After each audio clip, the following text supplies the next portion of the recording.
Hello and welcome to SPM IS Academy. Today we will analyze important newspaper articles of 5th October 2020.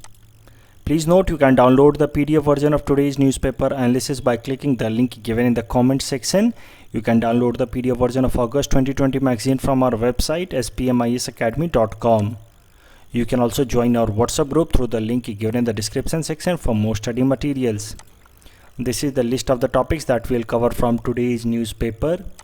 The first article is taken from editorial segment. It is about extradition treaty with Myanmar, and this topic is important from our syllabus paper 3 international relations point of view. इस article का पहले background समझ लेते हैं. Let us first of all understand what is an extradition treaty.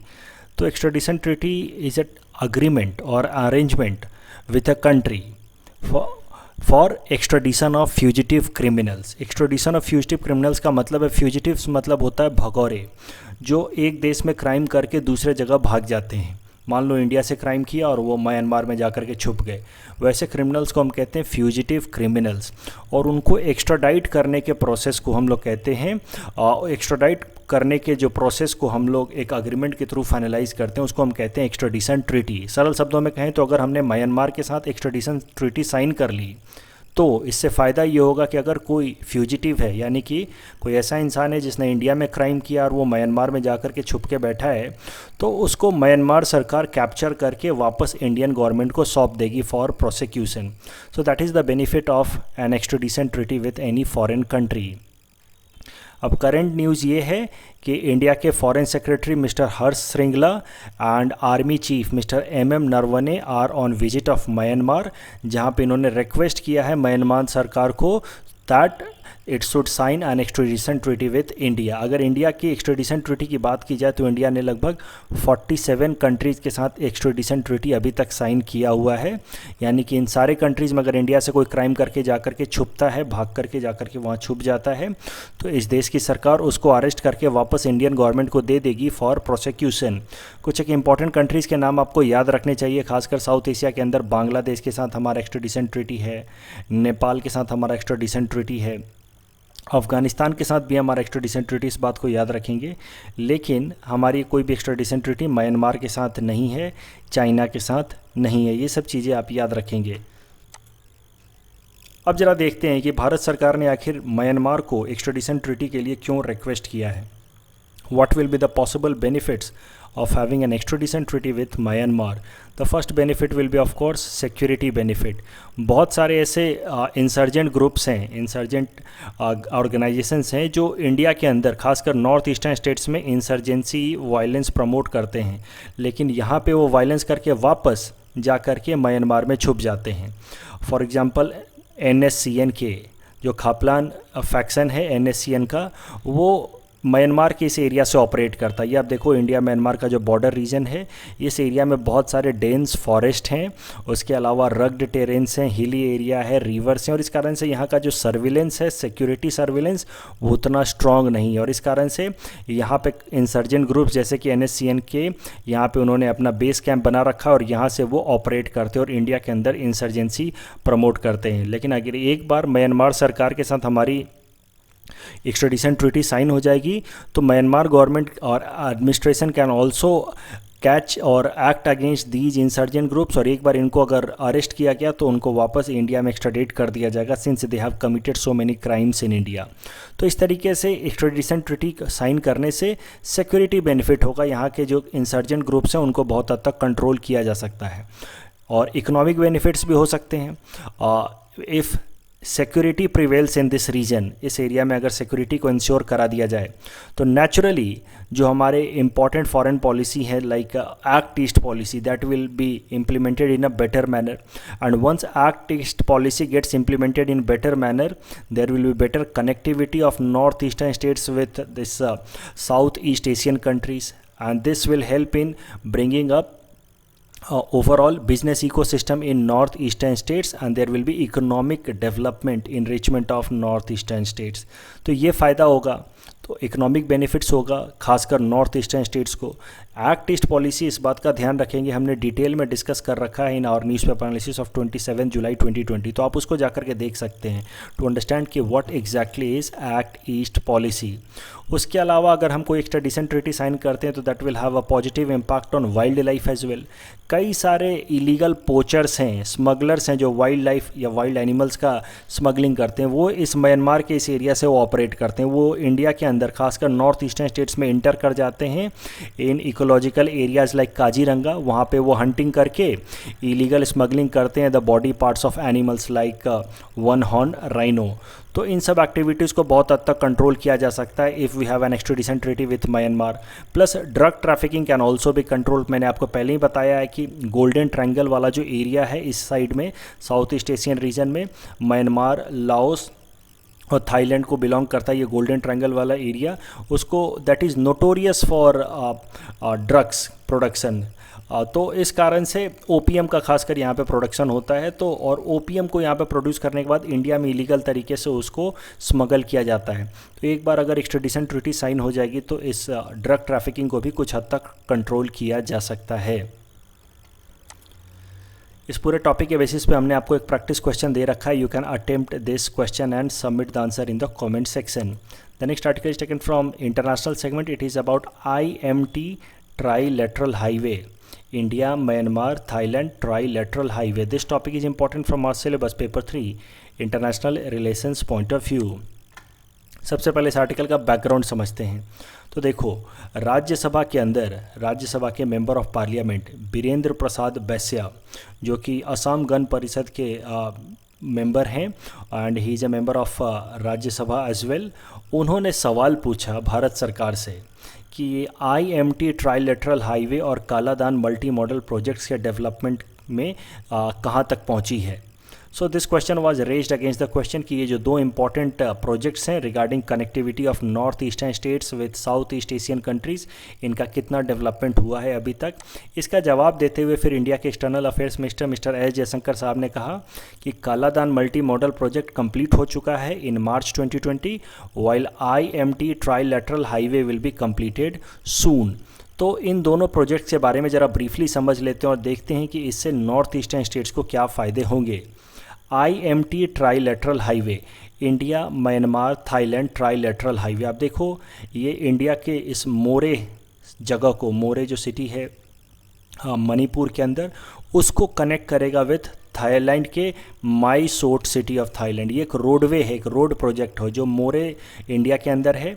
More Tamu check पोस्ट है यहाँ पे देखो मणिपुर और यहाँ पे म्यांमार साइड में एक जो पोस्ट चेक पोस्ट है, इंडिया साइड में मोरे है और म्यांमार साइड में तामू चेक पोस्ट है। इस मोरे तामू चेक पोस्ट को वो कनेक्ट करेगा मांडले से, then it will connect it to Yangon, then it will connect to Mysot in Thailand. So this is a roadway project that is very important for implementation of act east policy. इस roadway की मदद से north eastern states का south east Asian countries से काफ़ी बेहतर connectivity बनाया जा सकता है। तो ये जो प्रोजेक्ट है ये इस पे अभी काम चल रहा है, it is not completed so far. अभी इंडिया जो ये मोरे तामू जो चेक पोस्ट है इसको और बेहतर तरीके से डेवलप कर रहा है और इसको अभी कंप्लीट करना बाकी है, जिसके रेस्पेक्ट में सवाल पूछा गया था पार्लियामेंट के अंदर। अगर दूसरा जो प्रोजेक्ट जिसके बारे में बात की गई थी वो है Kaladan multi modal project. Let us see about this Kaladan multi modal project also. This Kaladan multi model मतलब मल्टी मोड्स, बहुत तरीके के, बहुत मोड्स के प्रोजेक्ट हैं। मल्टी मोड मतलब एक मोड नहीं है, देखो अलग अलग मोड हो सकते हैं ट्रांसपोर्टेशन का। ये हो सकता है शिपिंग मोड, ये ओशन शिपिंग मोड हो सकता है, दूसरा हो सकता है इनलैंड शिपिंग, रोडवेज। तो इन सब मोड, इन सारे अलग अलग मोड के प्रोजेक्ट को एक साथ जब हम बनाते हैं तो उसको हम लोग कहते हैं multi modal project. So this Kaladan project is actually a multi-modal project which will connect Kolkata port of India with Mizoram. तो ज़रा देखते हैं कैसे, how multi modes will be implemented. ये कोलकाता पोर्ट है हमारा इंडिया का, इससे इनलैंड शिपिंग की मदद से ये हम लोग इसको कोस्ट से कनेक्ट करेंगे, हल्दिया कोस्ट से कनेक्ट करेंगे, then from Haldia it will be a sea route. सो ये एक पहला तरह का मोड है ट्रांसपोर्टेशन का, जिसको हम लोग कहते हैं इनलैंड मोड ऑफ ट्रांसपोर्टेशन। फिर दूसरा मोड होगा सी रूट ऑफ ट्रांसपोर्टेशन, और ये सी रूट लेकर के बे ऑफ बंगाल से we will reach to Sittwe port of Myanmar, and from Sittwe port, यहाँ पे this Sittwe port is the mouth of Kaladan river. तो ये कालादान रिवर का माउथ है सितवे पोर्ट। इस कालादान रिवर की मदद से फिर से इनलैंड वाटर ट्रांसपोर्ट की मदद से हम पहुँचेंगे पलेटुआ, और पलेटुआ और कलेटुआ रोडवेज, ये देखो यहाँ से फिर एक रोडवे स्टार्ट होगी, पलेटुआ टू कलेक्टुआ रोडवे। ये सब कुछ हिस्सा है कालादान मल्टी मॉडल प्रोजेक्ट का। आप देख सकते हैं इसमें मल्टी मोड है, यहाँ पे इनलैंड वाटर, फिर सी रूट, फिर अगेन इनलैंड वाटर, फिर रोडवे प्रोजेक्ट। और ये पलेटुआ कलेटुआ रोडवे से हम लोग इसको लेते हुए कालादान रिवर के को से ये ज्वाइन करता है पलेटुआ कलेटुआ रोडवे। इसको लेकर के हम लोग बिल्कुल मिजोरम तक पहुँच सकते हैं, मिजोरम के इस एंड तक पहुँच सकते हैं। और फिर यहाँ से इस एंड को हम लोग कहते हैं, मिजोरम के इस एंड को हम लोग कहते हैं लॉन्ग तलाई, और इस एंड को फिर कनेक्ट किया जा रहा है विथ नेशनल हाईवे नंबर 306। ये नेशनल हाईवे नंबर 306 एक छोटा सा 90 किलोमीटर लंबा एक नेशनल हाईवे है, जिसको इस लॉन्गतलाई रीजन से कनेक्ट किया जाएगा थ्रू अनदर रोड। तो इससे देखो फ़ायदा क्या होगा कि पूरे कोलकाता पोर्ट को कनेक्ट किया जा सकता है with national highway number 306 of Mizoram. और ये नेशनल हाईवे नंबर 306 ये पूरे नॉर्थ ईस्टर्न स्टेट्स को कनेक्ट करता है with series of other national highways. तो पूरे नॉर्थ ईस्टर्न स्टेट्स की बेहतर कनेक्टिविटी बनाई जा रही है with the help of this Kaladan multi modal project, and this Kaladan multi modal project has been already implemented in March 2020। और इसकी मदद से कोलकाता से मिजोरम पहुंचने तक का जो डिस्टेंस है उसको लगभग 1000 किलोमीटर तक कट डाउन किया गया है, and the time taken to reach from Kolkata to Mizoram will be cut down by 3 to 4 days। इस पूरे टॉपिक के बेसिस पर हमने आपको एक प्रैक्टिस क्वेश्चन दे रखा है। You can attempt this question and you can submit the answer in the comment section. The next article is taken from national segment. It is about POCSO act. This topic is important from our syllabus paper 3 governance point of view, especially welfare schemes for vulnerable section. So as I said, this article talks about POXO Act. POXO stands for Protection of Children Against Sexual Offence Act. तो जैसा नाम से आपको पता चल रहा है, this act has been brought in order to protect children against sexual offence. तो जरा समझते हैं ये पॉक्सो एक्ट जो 2012 में लाया गया था, इसके इंपॉर्टेंट फीचर्स क्या क्या हैं। सो इस एक्ट के हिसाब से सबसे पहले डिफाइन किया गया है कि चिल्ड्रन कौन से लोग कहे जाएंगे। सो इस एक्ट के हिसाब से हर एक वो इंडिविजुअल जो 18 ईयर्स एज से कम एज का है उसको हम लोग चिल्ड्रन कहेंगे under this POCSO act. And this act is gender neutral, मतलब it looks into sexual assault of both minor boys and girls. ऐसा नहीं है कि सिर्फ गर्ल्स के अगेंस्ट सेक्सुअल एक्ट को इसके अंदर काउंट किया जाएगा। This is a gender neutral act. तो अगर कोई सेक्सुअल ऑफेंस किसी माइनर बॉय के अगेंस्ट भी होता है, then also the perpetrator will be booked under POCSO act. And this act is not limited to sexual harassment but also includes other activities like using children in pornography. तो उस if someone is found engaging children in pornography, in that case also that individual will be punished under POXO Act. और इस case के अंदर aggravated crimes के भी कुछ instances दिए गए हैं कि कौन कौन से केसेस में जो परपेट्रेटर है, जो गिल्टी पर्सन है, उसको ज़्यादा बड़ी सज़ा दी जाएगी। सो कुछ केसेस आइडेंटिफाई किए गए हैं। फॉर एग्जांपल, अगर जो चाइल्ड है वो मेंटली इल है और उसके खिलाफ अगर कोई सेक्सुअल ऑफेंस करता है तो that will be considered as an aggravated crime और उसके खिलाफ ज़्यादा बड़ा सज़ा, quantum punishment will be higher. उसके अलावा अगर कोई अब्यूज़ करता है the position of trust such as doctor, teacher, policeman, family member, then उस केस में भी इसको एग्रीवेटेड क्राइम की तरह माना जाएगा। पोजीशन ऑफ ट्रस्ट का मतलब समझो, ऐसा पोजीशन, ऐसा रिलेशन जिस पे बच्चा ट्रस्ट करता है, जैसे टीचर पे, डॉक्टर पे, या पुलिसमैन पे या फैमिली मेम्बर पे, जिस पे बच्चा और ट्रस्ट करता है, those positions are known as position of trust. और ये इंसान जो पोजीशन ऑफ ट्रस्ट होल्ड कर रहा है, अगर वो बच्चे को सेक्सुअली एक्सप्लॉइट कर रहा है, then that case will be considered as aggravated crime. और फिर उस केस में उस इंसान को ज़्यादा बड़ी सज़ा मिलेगी, the quantum of punishment will be higher. There has been a POCSO e box for online complaint. तो या तो बच्चा या उसके फैमिली अगर ऑनलाइन कंप्लेंट रजिस्टर करना चाहे तो उसके लिए एक ऑनलाइन पोर्टल भी बनाया गया है जिसका नाम है पॉक्सो ई बॉक्स। और पॉक्सो एक्ट के अंतर्गत मैक्सिमम पनिशमेंट डेथ सेंटेंस तक हो सकती है। अगर किसी बच्चे के खिलाफ सेक्सुअल ऑफेंस किया गया है तो court can give death sentence also to the perpetrator. ये मैक्सिमम सेंटेंस है of course, minimum sentence 12 year तक का इम्प्रिजनमेंट है। अब इस आर्टिकल में जो इंपॉर्टेंट बातें बताई गई हैं अबाउट पॉक्सो एक्ट वो ज़रा देखते हैं। देखो, इस आर्टिकल में बताया गया है कि पॉक्सो एक्ट 2012 में ला दिया गया था, लेकिन 2016 का नेशनल क्राइम रिकॉर्ड ब्यूरो का डेटा देखा जाए तो कन्विक्शन रेट काफ़ी कम था पॉक्सो केसेस के अंदर। Conviction rate was only 29.6%। Conviction rate का मतलब होता है कि जितने लोगों के खिलाफ केस रजिस्टर किया गया उसमें से बस 29% लोगों को ही सज़ा मिल पाई, खाली उनके खिलाफ ये जो उनका क्राइम प्रूफ हो पाया।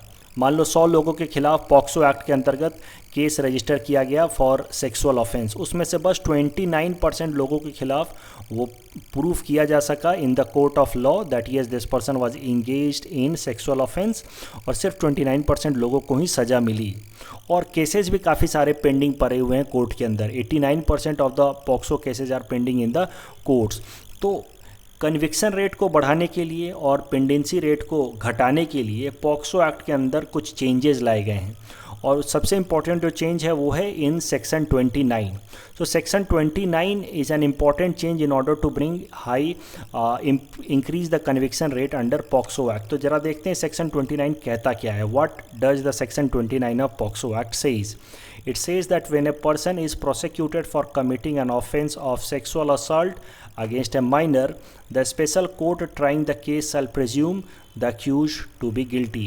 इसका मतलब इस फिगर की मदद से समझ लेते हैं। मान लो ये कोर्ट है, उसमें ये जज हैं, इनके सामने अगर किसी एक इंसान को रखा जाता है और उसके ऊपर एलिगेशन लगाया गया, उसके ऊपर जो एफआईआर दर्ज की गई है उसमें चार्जशीट में लिखा गया है that he has been booked under POCSO act. मतलब सरल शब्दों में बोले तो इसके ऊपर इल्ज़ाम है कि इसने किसी बच्चे के खिलाफ सेक्सुअल ऑफेंस किया है और इसलिए इसको पॉक्सो एक्ट के अंतर्गत इसके खिलाफ केस रजिस्टर किया गया और इसको कोर्ट में अगर रखा जाता है तो अकॉर्डिंग टू सेक्शन 29 अब इस इंसान के ऊपर जिम्मेदारी है कि अपने आप को इनोसेंट प्रूव करे। जज will presume that this person is guilty. जज मान के चलेगा कि आप गिल्टी हैं। अगर आपके खिलाफ केस रजिस्टर किया गया तो आप गिल्टी हैं। अब आप प्रूव करें कि आप गिल्टी नहीं हैं। अब आप प्रूव करें, इंसान प्रूव करे कि इसने सेक्सुअल ऑफेंस नहीं किया है। तो देखो मुद्दा क्या है, नॉर्मल केसेस में अगर मान लो आपने मर्डर भी किया है, आपके ऊपर मर्डर का भी इल्ज़ाम है, तो भी जब हम कोर्ट में जाते हैं तो जो इंडियन जुडिशरी में जो प्रिंसिपल्स फॉलो किए जाते हैं वो है इनोसेंट अनटिल प्रूवन गिल्टी। मतलब अगर आप कोर्ट के अंदर जा रहे हैं तो जज आपको इनोसेंट मानेगा। वो जो प्रोसिक्यूशन साइड है जिसने भी आपके ऊपर केस रजिस्टर किया उसकी जिम्मेदारी है प्रूव करना कि आपने मर्डर किया है। ये नॉर्मल केसेस में है, लेकिन पॉक्सो केसेस में इसको उल्टा कर दिया गया under section 29 of POCSO act. Section 29 of POCSO act में क्या प्रिंसिपल ला दिया गया? Guilty until proven innocent. अगर आप कोर्ट में रखा जा रहा है अंडर पॉक्सो एक्ट तो जज मान के चलेगा कि आप गिल्टी हैं। अब आपकी जिम्मेदारी है कि आप प्रूव करें कि नहीं आपने सेक्सुअल ऑफेंस नहीं किया against any child. The next article is taken from economy segment. It is about RRB's NPA non-performing asset is rising. This topic is important from our syllabus paper 4 Indian economy point of view. तो देखो ये article क्या कहता है that the ensure portal of NABARD has highlighted that RRB जो हमारे देश में रीजनल रूरल बैंक हैं, जो इनको हम लोग ग्रामीण बैंक भी कहते हैं, उनका ओवरऑल लॉस अमाउंट बढ़ता जा रहा है। इन द फिजिकल ईयर 2020 इनका लॉस अमाउंट बढ़ के 2200 करोड़ हो गया था, जबकि NPA इंक्रीज टू 10.4% टोटल।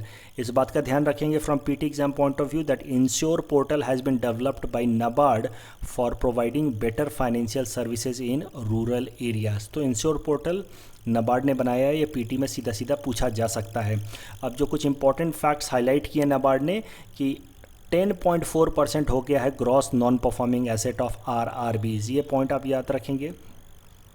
और दूसरा इंपॉर्टेंट जो बातें बताई गई हैं कि 89.6% स्टैंडर्ड एसेट्स हैं RRB के, 3.6 सब स्टैंडर्ड एसेट्स हैं, 6.5 डाउटफुल एसेट्स हैं, 0.3 लॉस एसेट्स हैं। अब ये सारे फैक्चुअल डिटेल्स आप याद नहीं रखेंगे, लेकिन आपको बस ये आर्टिकल में ये समझना है कि स्टैंडर्ड एसेट्स, सब स्टैंडर्ड एसेट्स, डाउटफुल एसेट्स या लॉस एसेट्स होते क्या हैं। सो देखो एसेट्स समझते हैं, इन सारे जो टर्म्स हैं इनका मतलब समझते हैं। उसको समझने के लिए पहले हमें एसेट और लाइबिलिटी का कॉन्सेप्ट समझना होगा। मान लो कोई एक बैंक है, तो इस बैंक के अंदर जो भी पैसा डिपॉजिट करते हैं, जो भी डिपॉजिटर्स हैं जब पैसा डिपॉजिट करते हैं तो वो पैसा इस बैंक के लिए एक तरह की लाइबिलिटी है।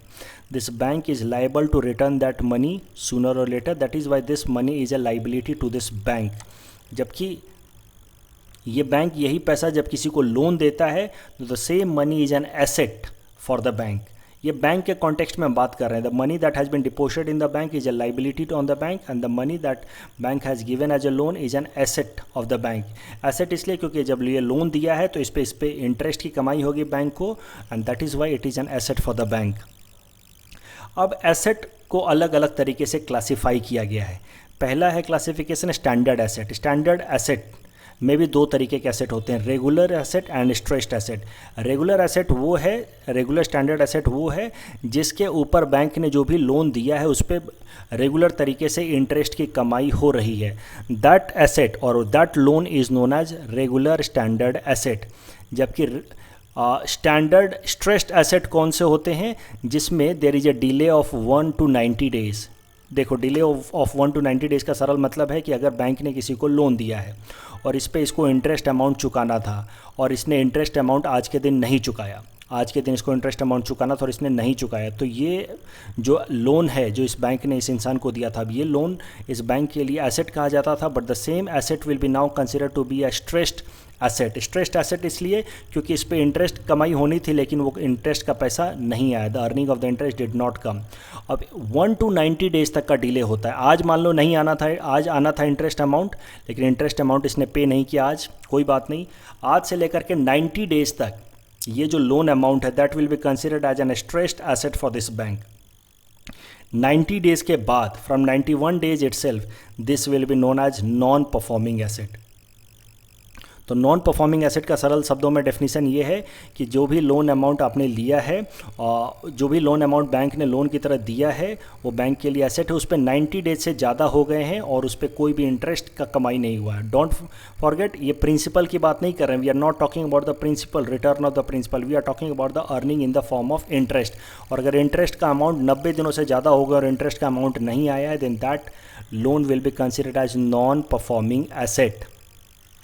अब नॉन परफॉर्मिंग एसेट्स के भी अलग अलग क्लासेस हैं, कैटेगराइजेशन है। अगर 90 डेज से ज़्यादा हो गए हैं और 12 मंथ से कम है then that kind of non performing asset is known as sub standard asset. अगर 12 मंथ से ज़्यादा हो गए then that is known as doubtful asset.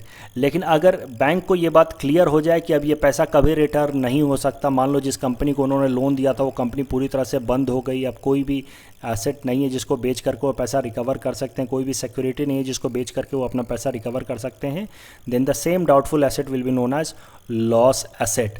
I hope now अब आपको ये सारे टर्म्स क्लियर हो गए होंगे। स्टैंडर्ड एसेट्स ये वाला साइड जिस पे इंटरेस्ट की कमाई हो रही है या अभी तक वो एनपीए नहीं बना है।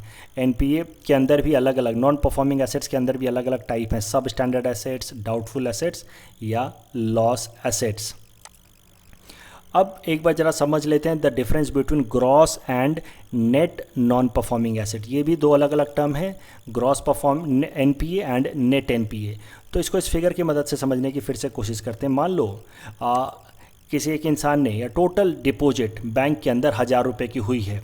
सो इस बैंक की ओवरऑल लाइबिलिटी है 1000 रुपीज़ की, 1000 रुपया इसके अंदर जमा हुआ है, डिपॉजिट हुआ है तो, और ये बैंक पूरा का पूरा 1000 रुपया आगे लोगों को लोन की तरह नहीं दे सकता। It can not give entire money to the people as loan amount. It will have to put certain amount with itself as known as provision amount. इसको कुछ एक पैसा अपने साथ रखना होगा as provision amount. Provision amount किस लिए रखा जाता है वो भी ज़रा समझ लेते हैं। Banks are required to set aside a portion of their income as provision for the loan assets so as to be prepared for any contingent losses. तो सरल शब्दों में बैंक को कुछ एक पैसा, जो भी पैसा बैंक में डिपॉजिट है सारा का सारा पैसा उसको लोन की तरह नहीं देना होता है, उसको कुछ एक पैसा अपने साथ रखना होता है to provision for any contingent loss. Future में अगर कोई लॉस हो जाए तो इस प्रोविजन पैसे का इस्तेमाल करता है बैंक अपने लॉस को मेकअप करने के लिए। अब ज़रा समझते हैं, net non performing asset is equal to gross non performing asset minus provision amount. तो जो भी प्रोविजन अमाउंट है, जो भी बैंक ने अपने पास प्रोविजन वेल्थ रखा हुआ है उसको घटा लिया जाएगा नॉन परफॉर्मिंग एसेट से, ग्रॉस नॉन परफॉर्मिंग एसेट से, तो वो हो जाता है नेट नॉन परफॉर्मिंग एसेट। तो इससे क्या ये पता चलता है that the net non performing asset reflects the real amount of loss because of non payment of the loan. क्योंकि जो भी लोन, जो भी पैसा था उसका कुछ एक पैसा, जो भी डिपॉजिट था उसका कुछ एक अमाउंट तो बैंक ने अपने पास रख लिया बाकी प्रोविज़न के फॉर्म में, बाकी उसने लोन की तरह दिया। और ये पैसा जो डूबता है दिस 900 रुपीज़ ये अगर डूबता है, सो that is the real loss.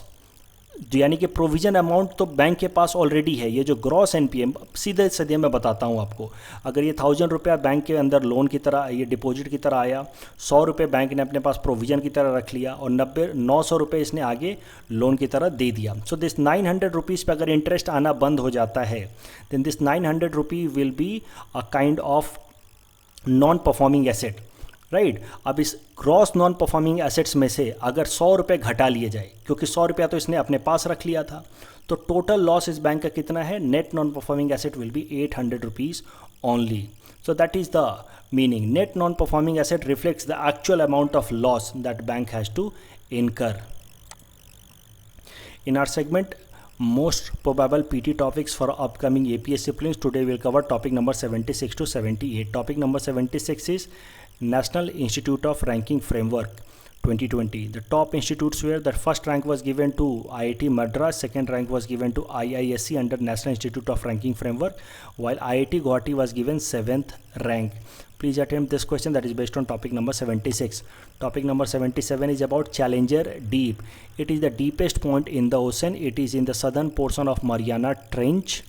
It was in news because of Kathy Sullivan became the first woman to reach the Challenger Deep. तो एक ये अमेरिकन वुमेन है Kathy Sullivan, she was also the first American to walk in the space, और इन्होंने challenger deep में भी को भी टच किया है हाल फिलहाल में, इसलिए ये न्यूज़ में था challenger deep. Please attempt this question that is based on topic number 77. Topic number 78 is about PM Swanidhi. PM Swanidhi stands for Pradhan Mantri Street Vendor Nirbhar Nidhi. It is a special micro credit scheme to provide affordable loan to street vendors. Please attempt this practice question that is based on topic number 78. This is the answer of question number 73 to 75 that we had given in yesterday's newspaper analysis. Today's question can be attempted by students and you can submit the answer in the comment section. We will be sharing answer of these questions in tomorrow's newspaper analysis. कल जो हमने practice question दिया था उसका answer देख लेते हैं. Gold trench और reverse trench refers to, of course, option D, credit system guaranteed by IMF to its members. Which of the following statement are true about numbering of national highways in India? कल ही मैंने आपको image दिखाया था, उसमें मैंने आपको दिखाया था कि कैसे नॉर्थ टू साउथ वाले जो हाईवेज़ हैं उनको इवन नंबर दिया गया है, ईस्ट टू वेस्ट वाले हाईवेज़ हैं उनको ऑड नंबर दिया गया है. इस हिसाब से दोनों स्टेटमेंट गलत थे. The correct answer will be option D. That's all from our side for today. Thanks for watching.